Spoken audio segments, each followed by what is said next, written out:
What if the key to being wealthy isn't about going out and getting something new? What if it's really about seeing the incredible value in what you already have? In this explainer, we're going to unpack a super simple but really powerful idea that could totally change how you see your own potential. This quote? This is pretty much the foundation for everything we're about to dive into. It's such a simple truth, but it holds the key to unlocking potential you probably don't even realize you've got.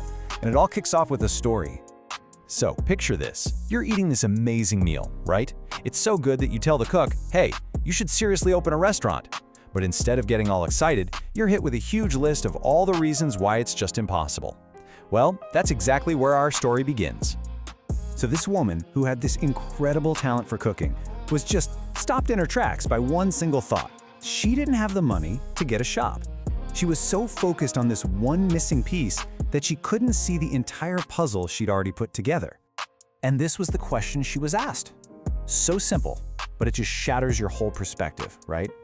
It's a brilliant question for all of us, really, because it just cuts right through all the excuses. It forces you to ask what's actually essential and what's just a barrier I've put in my own head. Okay, so let's actually take a look at what she did have. A kitchen, a cooker, the food to get started, and, this is the most important part, the skill to cook. She had everything she truly needed to begin. The only thing that was missing wasn't a physical shop, it was a mental shift. And this is where we get to the real heart of it. The real barrier wasn't a lack of stuff, it was that she was operating on what the source material calls a syllabus that has expired. It's all about updating your mental software, shifting from a mindset of I don't have to one of look what I can do with this. And look, this slide just lays it out perfectly. The two mindsets. On the left, you've got that expired syllabus. It's all passive, right? Blaming other things, waiting for money to fall from the sky. But the new syllabus on the right, that's active. It asks, what can I do right now with what I've got? And that one little question, man, it changes everything. Okay. This is pretty blunt, I know, but the message here is so powerful. It's basically a wake-up call to stop looking for things outside of ourselves to blame for why we're stuck. Instead, it's about looking inward, at our own mindset and the stories we tell ourselves.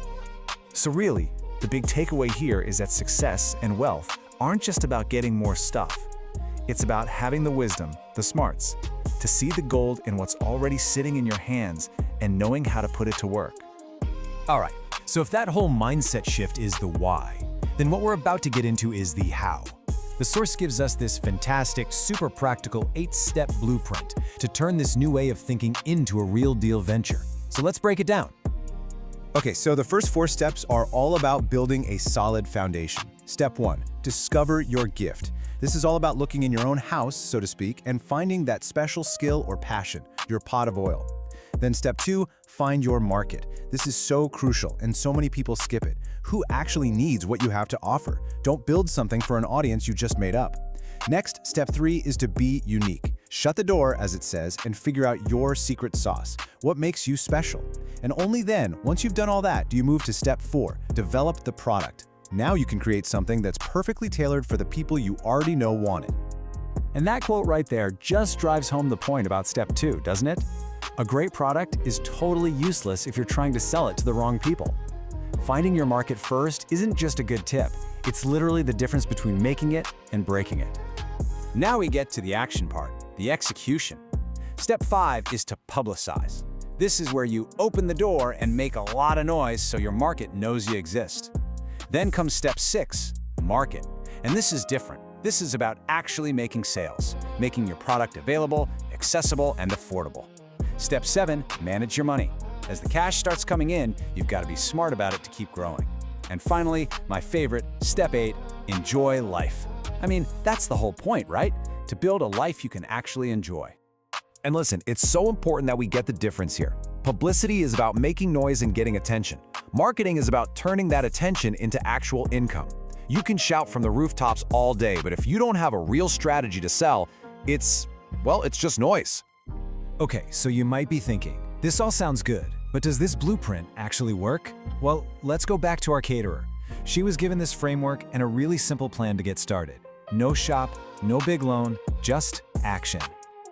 Just look at this plan. It's so simple, it's beautiful, right? This is that whole start with what you have idea in real life. No fancy business plan, no loan application, just a piece of paper, a phone, and the will to walk down the street. It's all about doing, not just endless planning. And this timeline, wow, it just shows you the incredible power of sticking with it.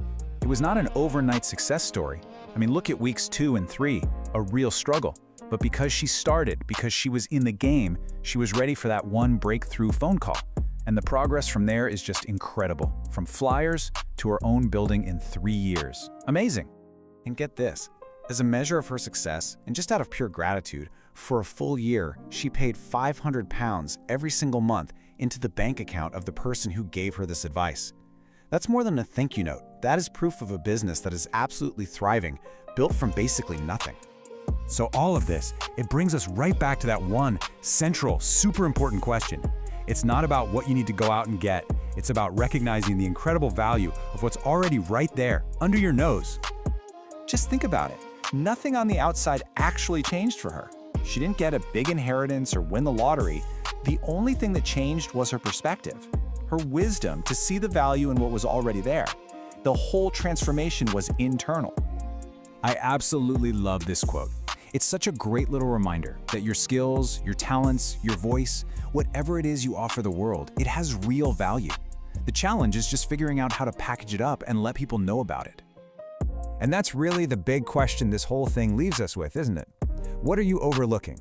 What skills, what passions, what resources do you already have that you're ignoring because you're too busy focused on what you think you lack? What's your pot of oil? You know, you don't need years and years to completely change your life's direction. Sometimes, all it really takes is one single idea, one little shift in how you see things, one encounter with the right kind of wisdom to set you on a completely new and better path.